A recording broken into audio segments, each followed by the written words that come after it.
Hey everyone. Today I'm going to be diving into something that I think so many of us can relate to.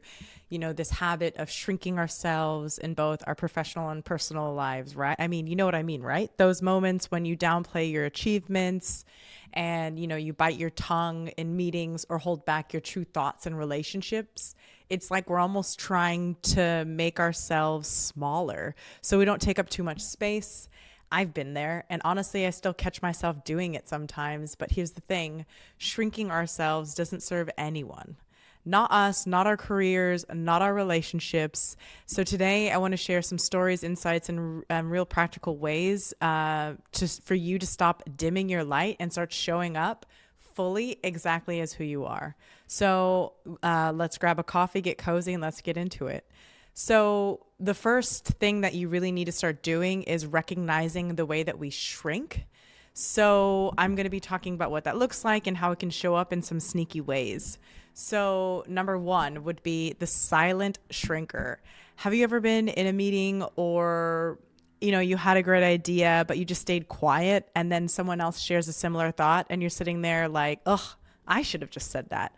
I've definitely done this. And there was this time when I was working on a project and I had an idea and I knew that could really help the team, but I was kept thinking like, what if this isn't good enough? Or what if everyone thinks that this is silly? So I didn't say anything. And sure enough, someone else brought it up and everyone loved it. And I remember sitting there feeling so small because I had not only because I had the idea, but I just didn't even trust myself to share it with others. And I feel like since I've noticed this about myself, it's helped me make more of an effort to have more of a thicker skin and care less about or no not take things personally so much. So the second one is a people pleaser. I've talked about this before, so yeah, this is a big one. I used to be a chronic people pleaser. I would always say yes when I wanted to say no. Okay, maybe not always, but I said yes more times than I should have said no. I took too much on because I didn't want to let anyone down, and it's wild how fast it can lead to burnout. I remember a friend of mine asked me to help them move, but I was really tired, and I just said yes because I thought, well, they helped me, and I ended up helping them move. But I was so exhausted, like that the next day that I ended up just getting sick, and at the end of the day, I should have just said no and just said, sorry, I'm just really not feeling well. I'm really tired. And they could have just asked somebody else. So just think about the times when you want to, when you want to say no and you say yes, like just try not to do it too much. So the third one is the self-doubter. The self-doubter. So this one sneaks up on you too. It's that voice in your head that says, oh, it wasn't a big deal or anyone could have done that. I had a friend who got a promotion, and when I said congratulations to her, she just shrugged it off and said, oh, they probably just needed someone quick. And I just had to stop her and say, no, they picked you because you're awesome and you're talented and you're so smart and you could do this better than anyone. And it was just a reminder of how easy it is to kind of brush off your own hard work, and just seeing it in a friend put herself down in a moment where, she should have like stepped up and just been at a moment that she deserved, that she should be fully happy in. It was just really sad to see that come about that way. So why do we shrink? Why do we shrink ourselves? Why do we do this to ourselves? I think a big part of it is fear of judgment. We're worried about being seen as arrogant or difficult. I like lots of women struggle with this, especially. I know I've struggled with it too. I can't tell you how many times I've, softened my opinion or didn't say exactly what I was thinking because I was worried that I would seem too much or that it would be too much for the other person.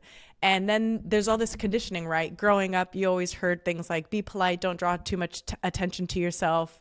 It's well-meaning advice, but it translated into me staying quiet. And whenever I had something important to say, I didn't want to be the loud one in the room or have everyone look at me like I was crazy when I was just really just sharing my opinion, which we all deserve to share our opinion if we really feel like it, or we should have the capacity to if you really want to.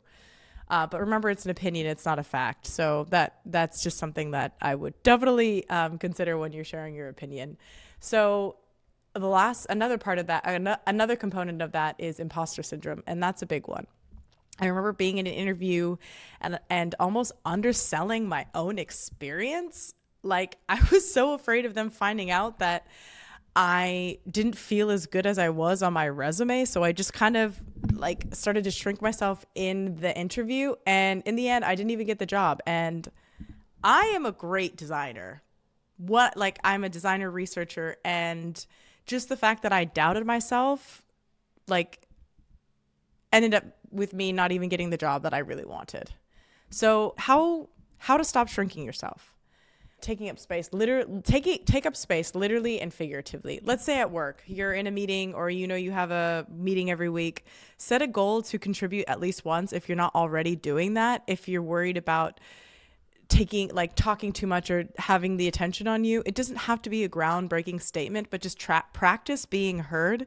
And when I started doing this, it felt really weird at first, but over time I noticed people started to turn to me for my thoughts more often, and it gave me more confidence to keep doing this more and more. And there are other ways that you can find ways to take up space. Sometimes if I'm in my friend group, I notice some friends take up more space than I do. And I've shrunk myself before, but now I just always make a point. Like if I have something to say, I say it and I don't hold back. And if they don't agree with me, that's on them. It's not on me. And you need to make sure that the more you do it, the easier it is. Another one is set boundaries with confidence. This was a game changer for me. I used to think setting boundaries meant I was being difficult, I'm not being accommodating enough, but really it's just about showing respect for your own limits.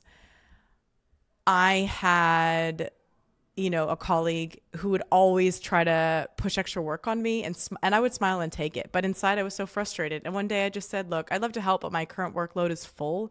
And it was scary, but nothing bad happened. In fact, it made our working relationship even better. And you can even do this in your friend groups if you feel like, you always hang out with your friend and you always end up picking them up all the time and it takes extra time. They're not paying for gas, all these sorts of things. Just ask them like, hey, can you pick me up next time? Or, hey, can you give me some money for gas? I mean, you just have to set the boundaries, like what's bothering you and how do you want that situation to change? And just kind of think about where your limit is.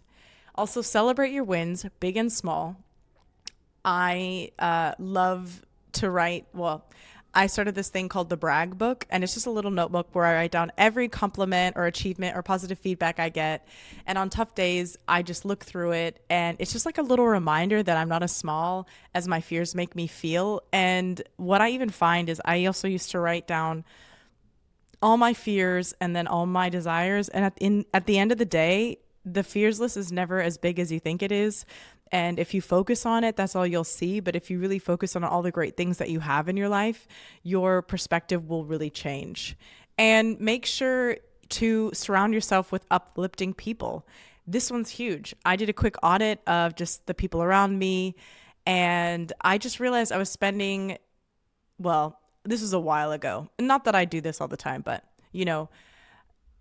I did a quick audit of just like people. After I hang out with people, how do I feel? Who makes me feel really good?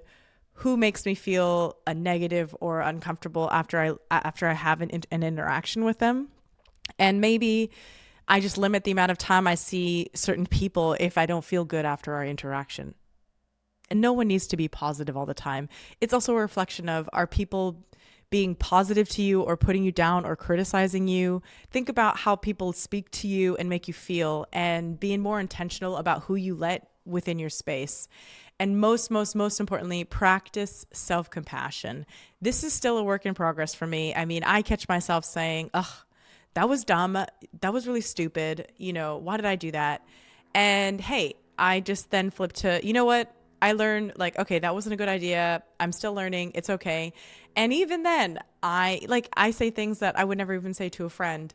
And it's wild how much kinder we are to our friends than we are to ourselves. So just make sure that when you're thinking about yourself, it's just more in a positive light. Like you can even trick your mind into thinking whatever you want to believe about yourself. So as I wrap up, I just want to say you have every right to take up space. You don't need to edit or shrink or minimize yourself to make other people feel comfortable. This week, just try something small. Share an idea at work, set a boundary, or just stand a little taller. Like even posture makes you feel good. And the more, or I even hear that like if you stand, with your hands on both of your waists, like Wonder Woman, it actually makes you feel empowered. I read that somewhere. So maybe just try it. And the more you practice showing up fully, the easier it becomes because what you think you become and how you act is who you are.